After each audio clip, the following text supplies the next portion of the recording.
ऐसा ही propaganda Hitler भी करता था, ऐसा ही प्रोपेगेंडा किम जोंग भी करते हैं। क्या आपने इस देश के प्रधानमंत्री को बेरोजगारी पर, महंगाई पर, आर्थिक असमानता पर, गरीबी पर, महिला सुरक्षा पर, बदहाल किसान पर, मजबूर मजदूर पर, हाशिए पर रह रहे लोगों पर कुछ बोलते हुए देखा है? क्या मोदी जी 15 लाख का हिसाब देंगे? सर्वप्रथम तो मैं ये कहना चाहती हूँ कि बीजेपी अपने घमंड और अपने अहंकार में इतनी चूर है कि वो अब हिंदू देवी देवताओं, हमारे आराध्य इष्टों का भी अपमान कर रही है। ये कहना कि महाप्रभु भगवान जगन्नाथ मोदी के भक्त हैं, ये करोड़ों हिंदुओं की आस्था पर ठेस है, उस पर प्रहार है और ये गुनाह है, ये पाप है। इसकी माफी नरेंद्र मोदी को मांगनी चाहिए। लेकिन ये कोई छोटा सा बयान नहीं है, ये एक सोची समझी साजिश, एक छोटा सोचा समझा प्रोपेगेंडा का हिस्सा है।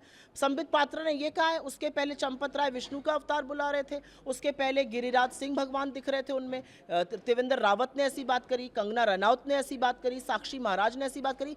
इन लोगों ने तो प्रभु राम को छोटा सा बच्चा दिखाकर उनकी उंगली थमा दी थी नरेंद्र मोदी जी को। ये किस तरह के धर्म विरोधी लोग हैं और किसने इनको हक दिया है कि ये हिंदुओं की आस्था के साथ खिलवाड़ करें? और इतने आत्ममुग्ध हैं प्रधानमंत्री कि वो कहते हैं मैं ईश्वर का दूत हूं, मेरे अंदर दैवीय शक्ति है। अरे आप ही के राज में 45 साल की बेरोजगारी है, आप ही के राज में महंगाई कमर तोड़ रही है, आप ही के राज में महिलाएं असुरक्षित है, आप ही के राज में किसान बदहाल है, मजदूर मजबूर है, लोग हाशिए पर हैं। उनकी कोई चर्चा आप नहीं करते हैं, जिसका वजूद 18वीं लोकसभा के चुनाव के बाद खत्म होने वाला है। आज वो इस तरह के ढोंग रच रहा है, इस तरह की हमारे धर्म और हमारी आस्था पर प्रहार कर रहा है और हम चुप रहेंगे? कतई चुप नहीं रहेंगे। ये प्रोपेगेंडा का हिस्सा है। ऐसा ही प्रोपेगेंडा हिटलर भी करता था, ऐसा ही प्रोपेगेंडा किम जोंग भी करते हैं।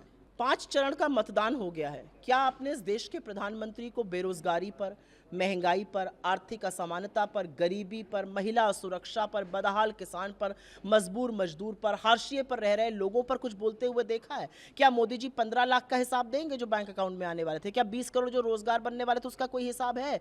क्या 100 स्मार्ट सिटी का हिसाब है? क्या रुपया और डॉलर जो एक हो जाना था उसका हिसाब है? 84 पर रुपये को पहुंचा दिया है। क्या पेट्रोल डीजल 35 पर मिलने वाला था उसका हिसाब है? क्या किसान की दुगनी आय का हिसाब है? क्या 5 ट्रिलियन डॉलर की इकोनॉमी का हिसाब है? इधर उधर की ऊल जलूल की बातें। पहले चरण में मुस्लिम लीग मीट मुर्गा मछली नजर आ रहा था, म से मणिपुर, म से महंगाई, म से महिला सुरक्षा नहीं नजर आई। दूसरे चरण में आते आते आपके मंगलसूत्र और भैंस और कमरे पर आ गए। तीसरे चरण में आते आते अपनी आंखों के पुतली अडानी और अंबानी को स्वाहा कर दिया। चौथे चरण में आ गए तो गजनी जैसे बन गए, गजनी का किरदार समा गया इनमें। कहने लगे मैं हिंदू मुसलमान करूं, मैं रहने योग्य नहीं हूं। अगले ही पल करने लगे, शुरू से करते आए, वजूद ही है। और 5वां चरण आते आते इन विक्षिप्त बातों को करने लगे। तो प्रधानमंत्री को अपनी आगामी हार दिख रही है और ये उनकी बौखलाहट बोल रही है।